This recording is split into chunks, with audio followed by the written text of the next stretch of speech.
Jirani vipi? Bwana karibu, mambo vipi? Mambo safi bwana. Nimesikia mke wangu alikuwa hapa. Alikuwepo kaondoka muda si mrefu. Alikuwa anahitaji nini?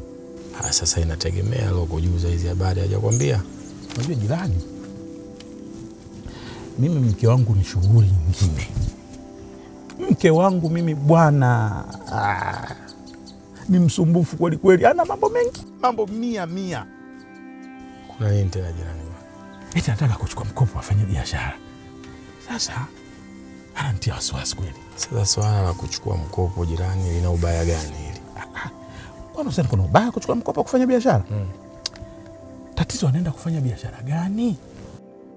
Unajua mimi mke wangu akili yake ilivyo, anaona kwa kuwa mimi na vijihela na nategemewa na familia, basi nitamnyanyasa. Ndio hangaika yake yote kutafuta mikopo. Inategemea na pesa zake anavyozitunza.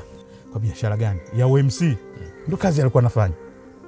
Kasa biashara ya OMC ina hela kweli, biashara ya OMC ina hela.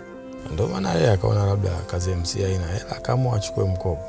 Jirani, unajua nimekwambia hivi, sasa tatizo sio kuchukua mkopo. Tatizo unachukua mkopo unaenda kufanyia biashara gani? Maana tunaweza tukapoteza hata hati ya nyumba, tukapoteza mali yoyote kwa huo mkopo. Sasa hapo jirani, benki gani itakuwa ina akili hiyo iende kumpa mkopo? Sasa afadhali mkopo unyeenge enda kuchukua benki sasa. Mkopo anaenda kuchukua kwenye hizi SACCOS hizi. SACCOS zimeanzishwa hizi. Unajua kuna SACCOS nyingi, ndio anaenda kuchukua mkopo kwenye hizo SACCOS. Hivyo visACCOS vyenyewe vina riba kubwa. Maana mimi ningekuwa na